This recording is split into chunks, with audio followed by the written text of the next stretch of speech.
मैं डॉक्टर भामा अग्रवाल आपके अपने यूट्यूब चैनल पर आपका स्वागत करती हूँ, अभिनंदन करती हूँ। आइए प्यारे बच्चों, आज हम नई कविता के जाने माने कवि श्री कुंवर नारायण जी द्वारा रचित चक्रव्यूह नामक कविता का अध्ययन करते हैं। यह उनके द्वारा रचित एक अत्यंत महत्वपूर्ण रचना है। यहाँ कवि ने पौराणिक कथा अभिमन्यु वध को आधार बनाकर वर्तमान काल के साथ अथवा वर्तमान काल के परिप्रेक्ष्य में देखते हुए उसे नए संदर्भों के साथ प्रस्तुत किया है। यहाँ कवि ने यह बताने की कोशिश की है कि जिस प्रकार महाभारत के युद्ध में अभिमन्यु को चक्रव्यूह के रक्षक वीरों ने अपने दुर्बल और हारे हुए पक्ष को भी सत्य मानकर छल पूर्वक उसका वध कर दिया था, ठीक उसी प्रकार आज जीवन के युद्ध में विजय प्राप्त करने के लिए हमेशा से जिस छल छद्म का, जिस धोखे का सहारा लिया जाता रहा है, आज भी वह उसी प्रकार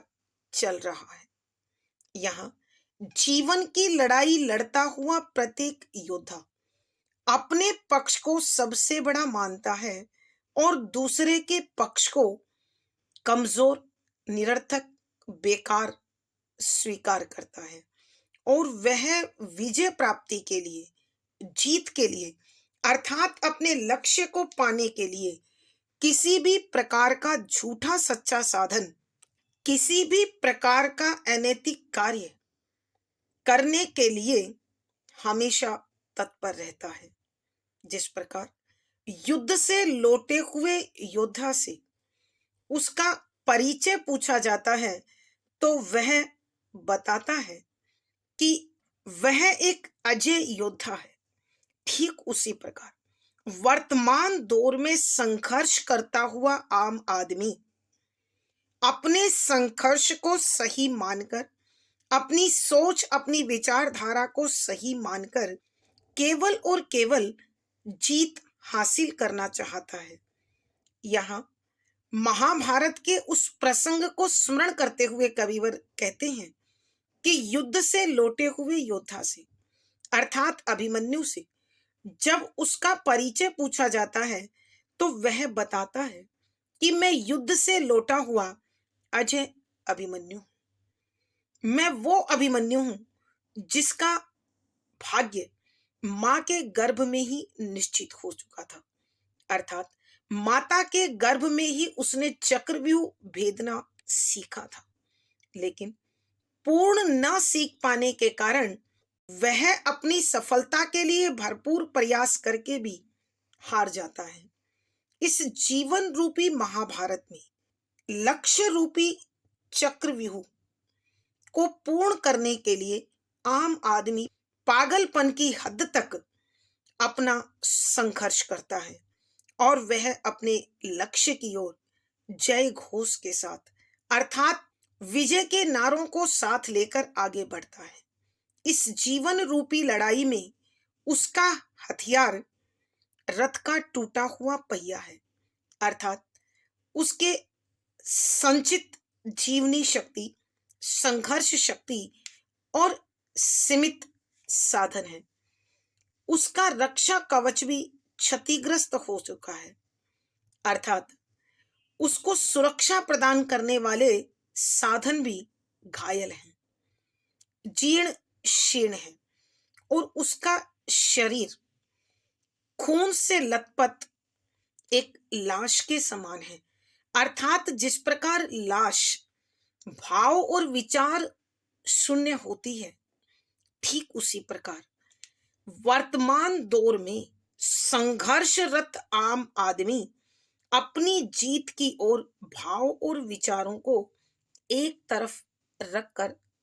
बढ़ रहा है। वह अपने संघर्ष के लिए सर्वस्व बलिदान करता है, और जब वो जीत के लिए तर्क करता है तो वह तर्क मात्र एक कटु व्यंग होते हैं। वह जीवन रूपी युद्ध की आग में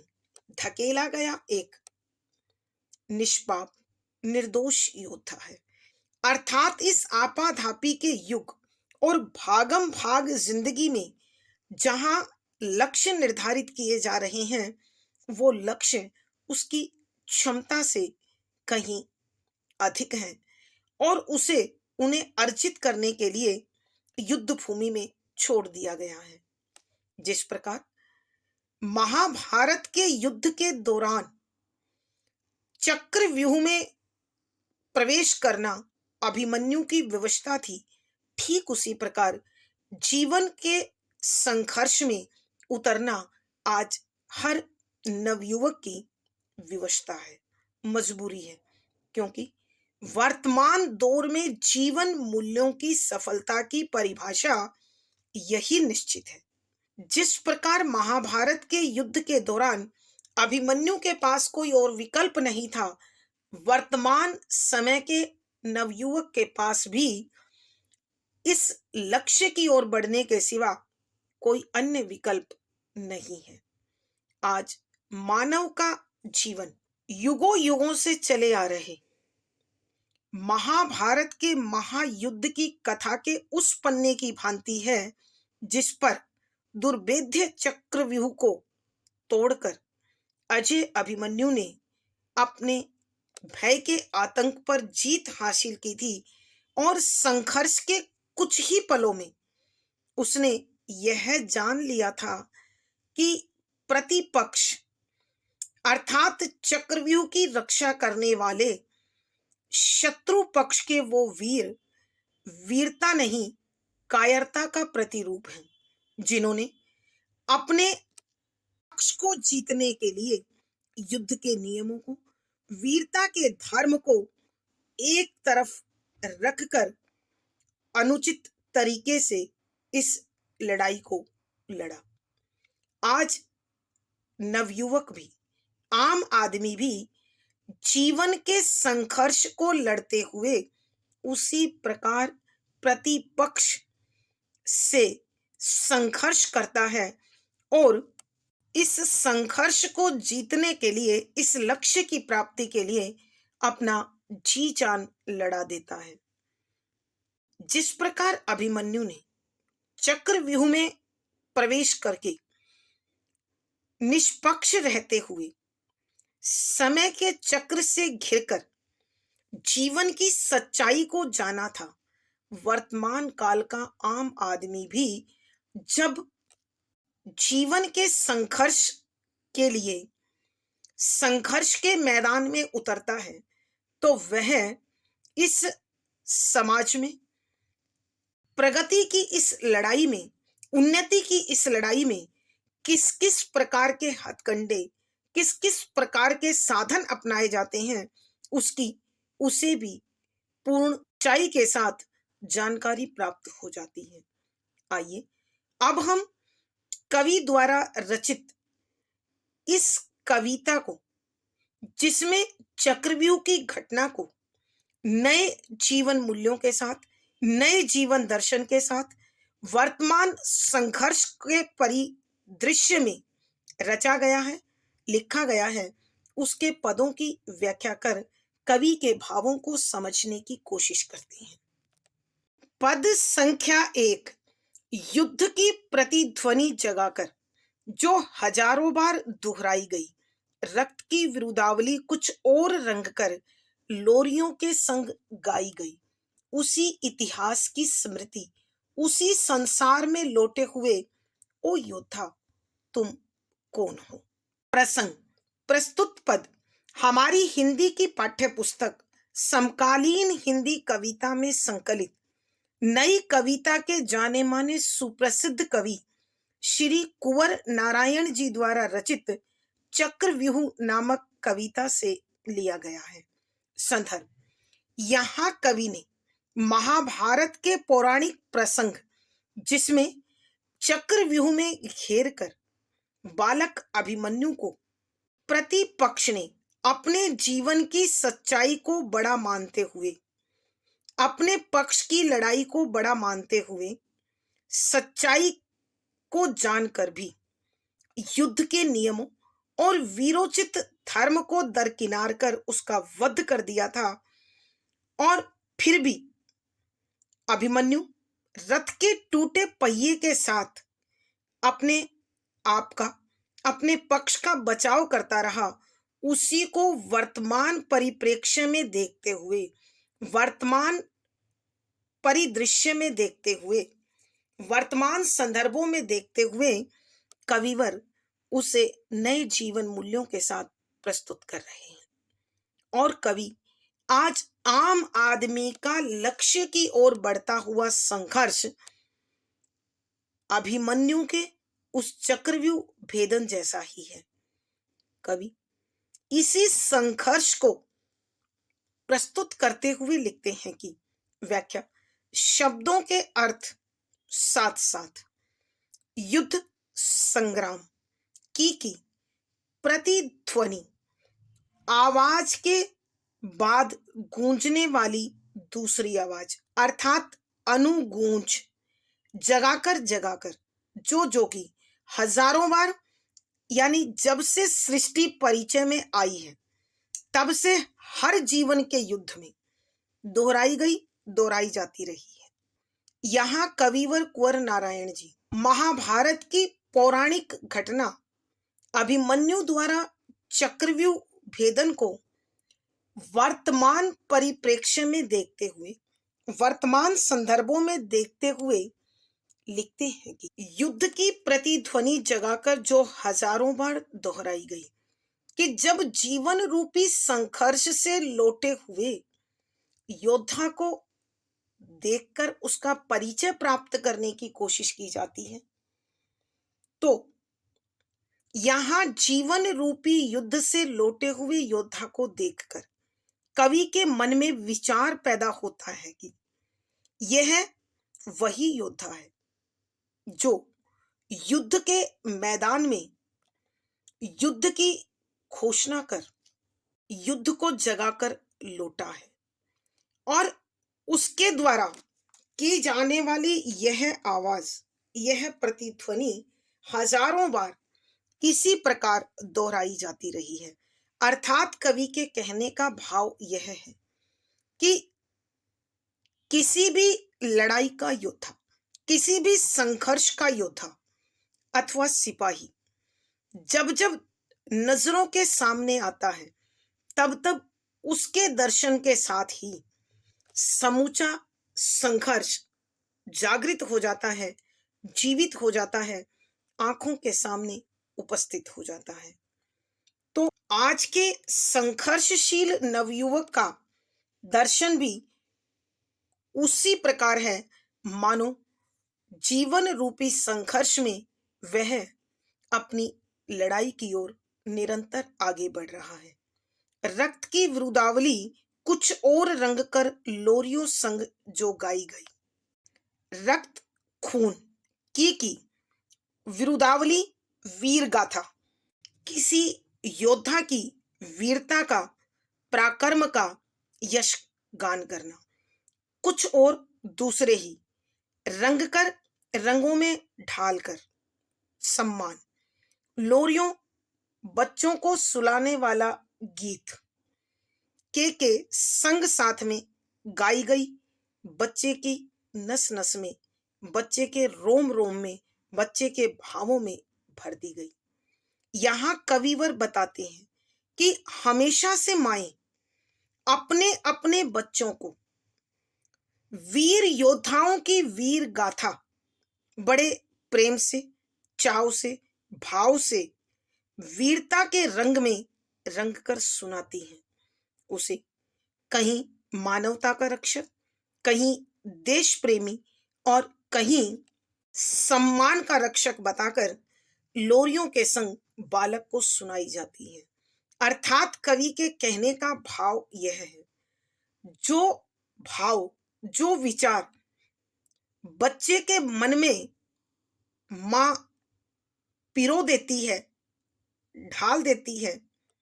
डाल देती हैं, बच्चे का जीवन उसी में ढल जाता है, उसी रंग में रंग जाता है। अर्थात कवि के कहने का भाव यह है कि सदियों से माताएं अपने बच्चे को उसी रंग में, उसी भावों में, उसी विचारों में रंगती आई हैं जो उसका अपना दृष्टिकोण है। अर्थात जीवन की इस लड़ाई में बच्चे के सपने उसकी माँ की आंखों से देखे जाते हैं और जीवन रूपी संघर्ष में वो अपने माता पिता के उन सपनों को पूरा करता हुआ हमेशा संघर्ष करता रहता है। उसी इतिहास की स्मृति स्मृति याद, उसी संसार में लौटे हुए ओ योद्धा तुम कौन हो कि इतिहास की याद बनकर, उसी चक्रव्यूह भेदन वाले अभिमन्यु की याद के समान तुम भी निरंतर जीवन के संघर्ष में जीत की ओर बढ़ रहे हो। उसी संसार से लौटे हुए कि उसी के संघर्षशील संसार से लौटकर आने वाले हे योद्धा तुम कौन हो, तुम्हारा क्या परिचय है। अर्थात कवि उस योद्धा का परिचय पूछ रहा है जो युद्ध में संघर्ष करता हुआ, जीवन के युद्ध को लड़ता हुआ अपने जीवन में वापस लौटा है, अपने घर वापस लौटा है। आइए बच्चों, एक बार फिर हम इस पद की व्याख्या करते हैं। यहाँ कविवर श्री कुंवर नारायण जी महाभारत के पौराणिक प्रसंग चक्रव्यूह भेदन के समय अभिमन्यु वध का जो प्रसंग है, अभिमन्यु के संघर्ष का जो प्रसंग है, उसे नए भावों के साथ, नए विचारों के साथ, नई दृष्टि के साथ देखते हुए कविवर लिखते हैं कि जिस प्रकार महाभारत के युद्ध में लौटे हुए योद्धा को देखकर उस युद्ध की स्थिति, उस युद्ध का चित्र ठीक उसी प्रकार सजीव हो जाता है जिस प्रकार मानो युद्ध की अनुगूंज जगाकर सदियों से दोहराई जाती रही है। अर्थात कवि के कहने का भाव यह है कि वर्तमान संदर्भों में आम आदमी अर्थात नवयुवक इस जीवन रूपी महाभारत में लक्ष्य रूपी चक्रव्यूह भेदन के लक्ष्य को निरंतर प्राप्त करने हेतु संघर्ष करता रहता है, जो हजारों बार दोहराई गई कि युगों युगों से जीवन के हर युद्ध में संघर्ष करने वाला योद्धा इसी प्रकार जीत के लिए संघर्ष करता है और आरंभ से लेकर वर्तमान दौर तक यह संघर्ष अनवरत चल रहा है। अर्थात कवि के कहने का भाव यह है कि प्रत्येक कालखंड में जीवन की लड़ाई को लड़ने वाला योद्धा अपने स्तर पर अपना सर्वश्रेष्ठ देते हुए लक्ष्य को प्राप्त करने के लिए निरंतर लक्ष्य की दिशा में बढ़ता रहता है। रक्त की विरुदावली कुछ और रंग कर लोरियों के संग जो गाई गई। यहाँ कवि उस भाव का, उस विचार का वर्णन कर रहे हैं जहां माताएं अपनी दृष्टि के अनुसार अपने बच्चों को उसी क्षेत्र में सफल देखने के लिए उसी प्रकार के संस्कार बचपन में ही रोपना आरंभ कर देते हैं। जिस प्रकार अभिमन्यु की माता सुभद्रा ने चक्रव्यूह भेदन की कला को अभिमन्यु से सुना था और अभिमन्यु ने मां की कोख में ही चक्रव्यूह भेदन सीख लिया था, उसी प्रकार भारतीय माताएं या प्रत्येक माता अपने बच्चे में संस्कारों के रोपण के लिए खून की होली खेलने वाले वीरों के पराक्रम की यश गाथा को एक अलग ही रंग में ढालकर उसे देश प्रेम का नाम देकर, धर्म के रक्षक का नाम देकर, मानवता के सेवक का नाम देकर, पुरुषार्थी आदि आदि नाम देकर लोरियों के साथ उसी प्रकार के संस्कार भरने के लिए यह वीर गाथाएं माताएं हमेशा से अपने बच्चों को सुनाती रही है। उसी इतिहास की स्मृति कि उसी इतिहास को दोहराते हुए, उसी जीवन के इतिहास के समान, उसी संसार में लौटे हुए कि संघर्ष करते हुए अपने संसार में लौटकर आने वाले, हे जीवन की लड़ाई को लड़ने वाले योद्धा, तुम कौन हो। अर्थात कवि के कहने का अभिप्राय यह है कि युगों युगों से अपने लक्ष्य को प्राप्त करने के लिए जीवन भर संघर्ष का दौर चलता रहता है और लक्ष्य की प्राप्ति के लिए हर संघर्षशील प्राणी अपना सर्वश्रेष्ठ प्रयास कर विजय के लक्ष्य को प्राप्त करने की पूरी पूरी कोशिश करता है। तो यहाँ प्रत्येक संघर्षशील कर्मठ व्यक्ति से उसका कवि परिचय पूछ रहे हैं और कवि की दृष्टि में वो प्रत्येक संघर्षशील व्यक्ति, जीवन की लड़ाई लड़ने वाला योद्धा अजय अभिमन्यु की भांति जीवन के सच के साथ संघर्ष करता हुआ आगे बढ़ता है। भावार्थ, कवि के कहने का भाव यह है कि युद्ध भूमि से लौटे हुए योद्धा को देखकर जिस प्रकार युद्ध का दृश्य सजीव हो जाता है, उसी प्रकार आधुनिक संदर्भों में जीवन के लक्ष्य के लिए संघर्ष करते हुए नवयुवक अथवा आम आदमी अपने संघर्ष की गाथा अपने दर्शन के साथ ही गा देते हैं। विशेष यहाँ कविवर बताते हैं कि संघर्षशील जब लौटकर आता है तो उसका दर्शन उसके शरीर के अंग उसके संघर्ष की गाथा को स्पष्ट कर देते हैं। यह स्वाभाविक भी है। यहाँ शुद्ध साहित्यिक खड़ी बोली का प्रयोग है, वीर रस है, ओज गुण है, लक्षणा शब्द शक्ति है,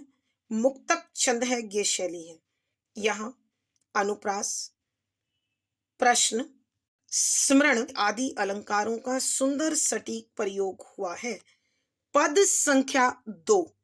मैं नवागत वह अजित अभिमन्यु हूं,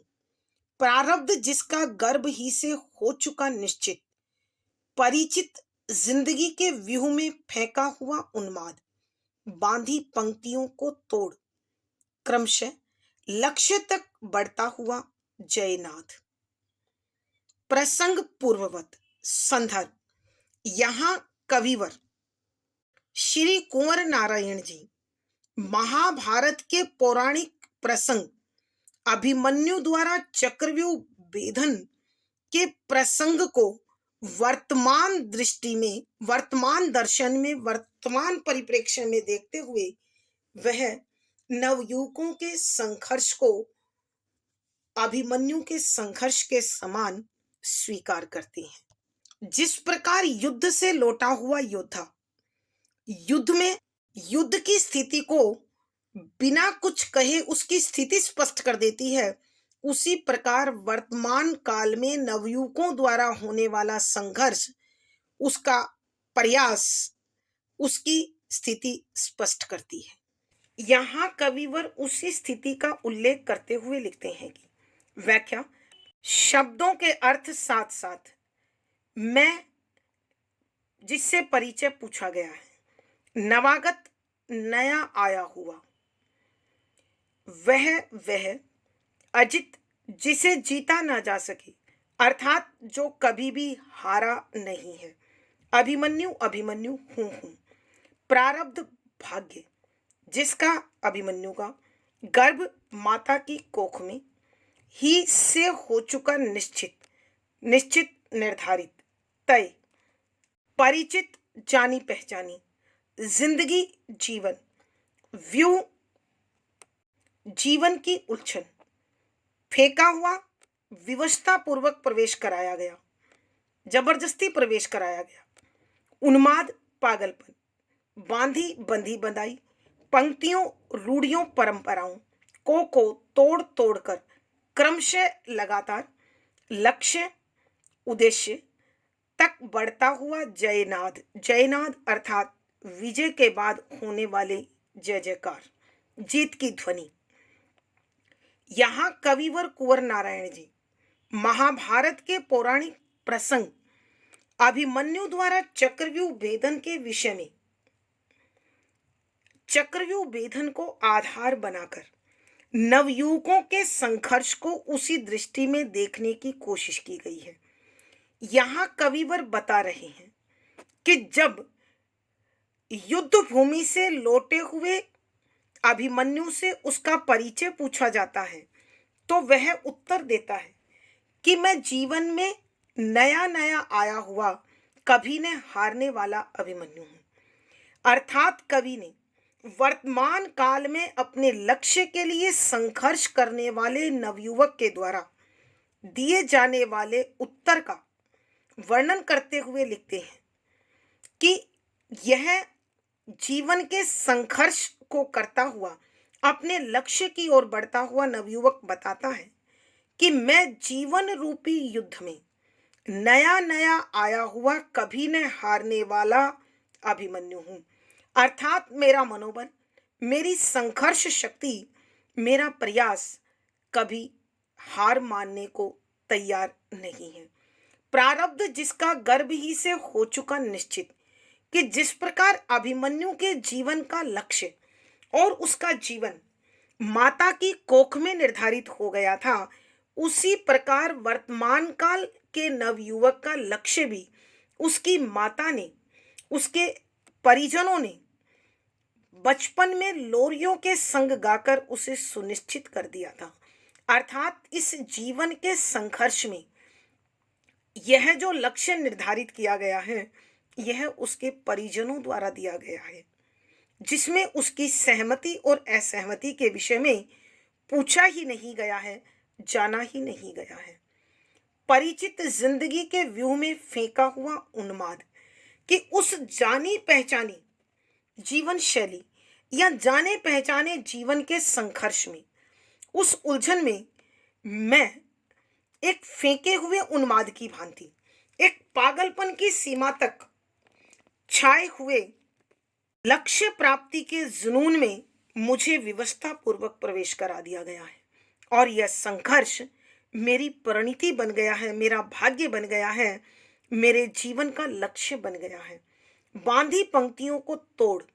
कि मैंने जीवन की बंधी बंधाई परंपराओं को, रूढ़ियों को तोड़ दिया है। क्रमशः लक्ष्य तक बढ़ता हुआ जयनाद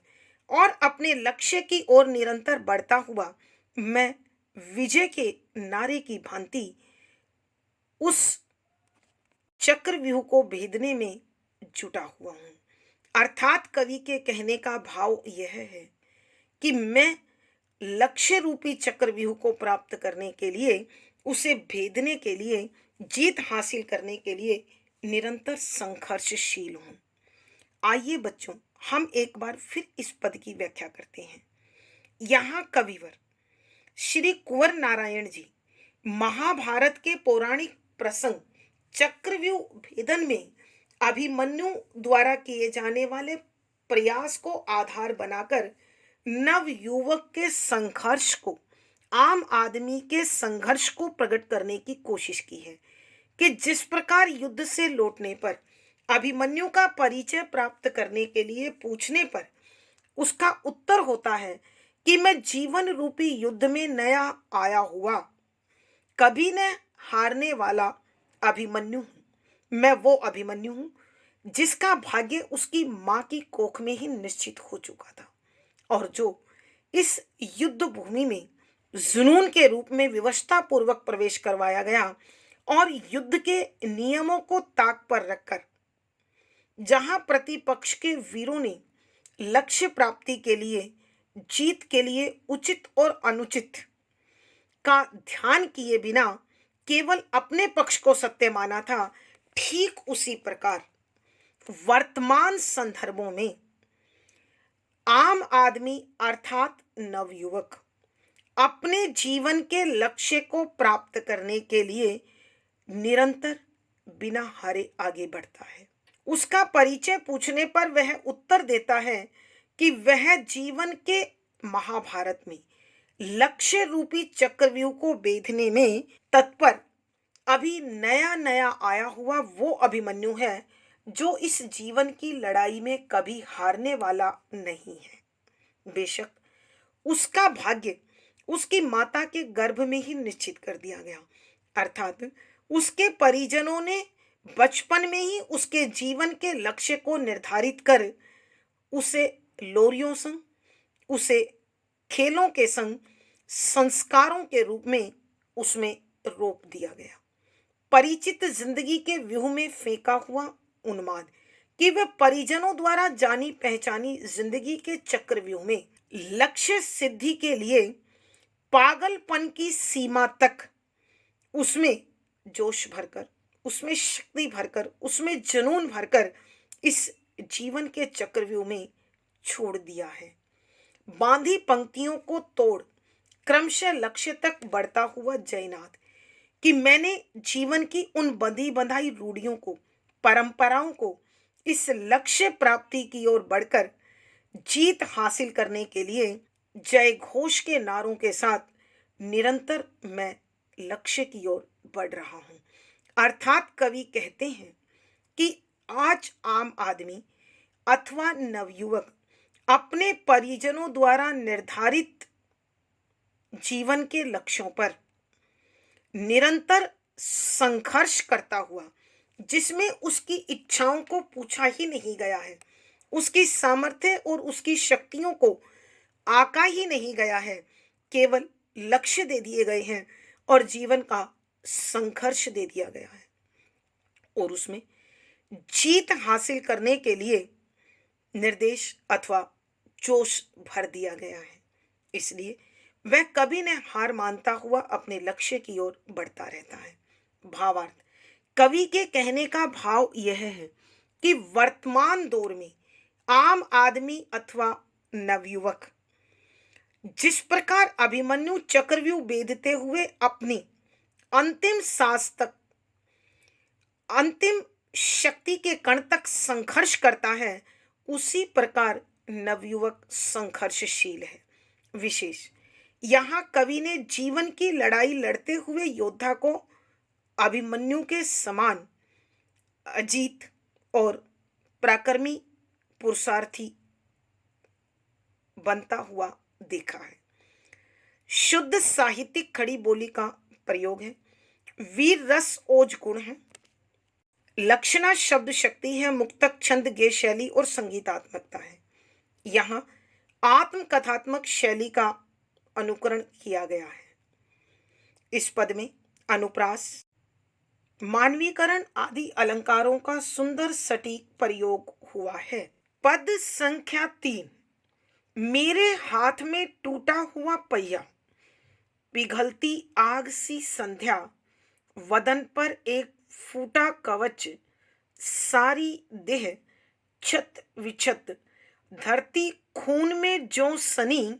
लथपथ लाश, सिर पर गीद सा मंडला रहा आकाश। प्रसंग पूर्ववत यहाँ कविवर कुंवर नारायण जी महाभारत के अभिमन्यु द्वारा चक्रव्यूह भेदन के प्रसंग को आधार बनाकर वर्तमान नवयुवक के अथवा आम आदमी के संघर्ष को नवीन जीवन मूल्यों और नवीन परिदृश्य में देखते हुए कविवर लिखते हैं कि व्याख्या शब्दों के अर्थ आवश्यकता के अनुसार मेरे अर्थात अभिमन्यु के हाथ हाथ में टूटा हुआ पहिया कि रथ का टूटा हुआ पहिया है। पिघलती अर्थात ढलती हुई, आग सी आग के समान जला देने वाली, संध्या सांझ शाम, बदन शरीर, फूटा घायल जो जगह जगह से छत विछत है, टूट चुका है, कवच शरीर की रक्षा के लिए पहने जाने वाला एक विशेष धातु का वस्त्र, सारा का सारा देह शरीर क्षत विक्षत घायल है। धरती पृथ्वी खून में जो शनि, खून में जो शनि कि खून में लथपथ है, खून से भरी हुई है, लथपथ, भरा हुआ, सना हुआ, लाश, मृत शरीर, गीध सा गीध के समान मंडराता हुआ दिखाई देता है आकाश, आसमान। यहाँ कविवर कुंवर नारायण जी महाभारत के चक्रव्यूह भेदन के प्रसंग में अभिमन्यु की जो स्थिति है उसका वर्णन करते हुए कहते हैं कि अभिमन्यु के हाथ में अपनी सुरक्षा के लिए, प्रतिपक्ष से लड़ने के लिए जो हथियार है वो उसी के रथ का टूटा हुआ पहिया है, अर्थात उसका हथियार भी टूटा हुआ है, घायल है। पिघलती आग सी संध्या कि यह सांझ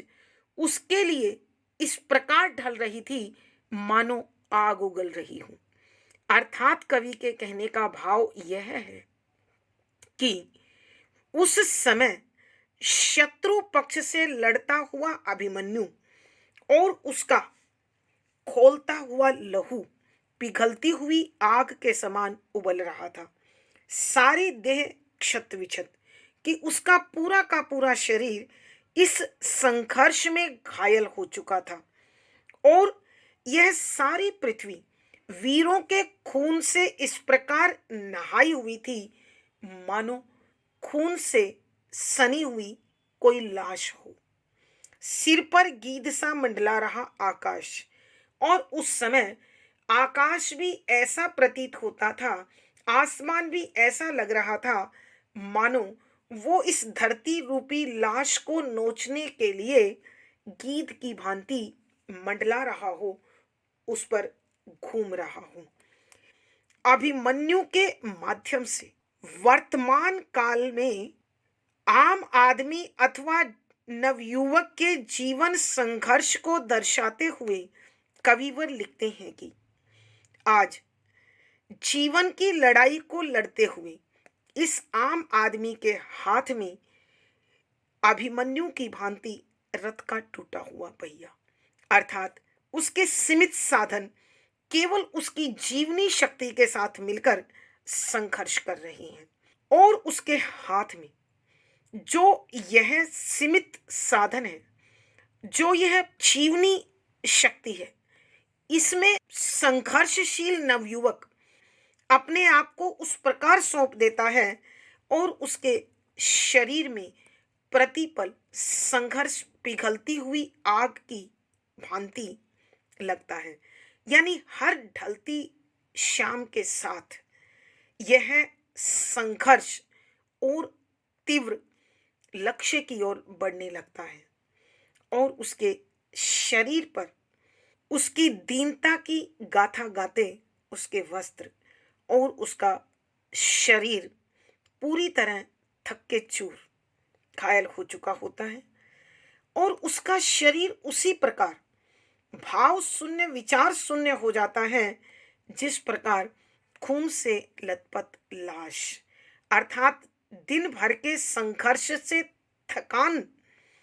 प्राप्त कर वह शरीर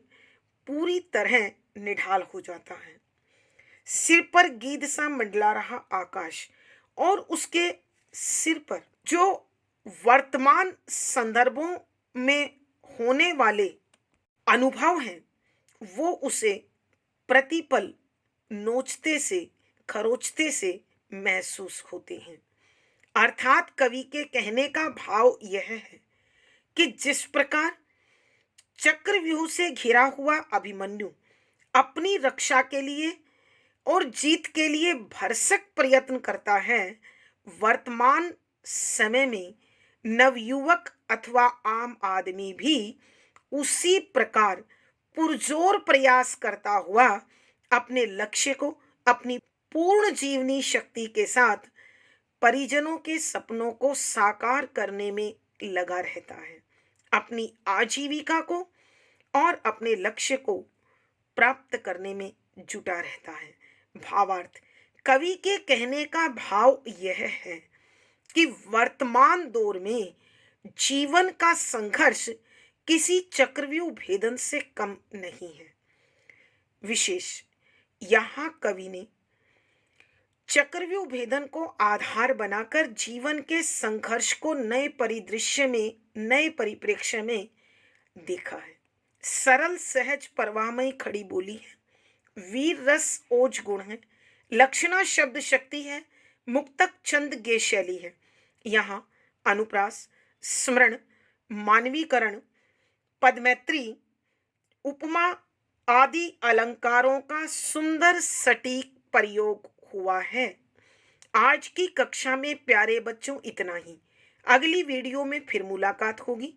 आशा है आपको पढ़ा गया विषय समझ में आया होगा। अपने भाव व विचार कमेंट बॉक्स में लिखें। वीडियो को लाइक करें, शेयर करें और चैनल सब्सक्राइब करें। आपका दिन और जीवन मंगलमय हो, इसी शुभकामना के साथ आभार, धन्यवाद।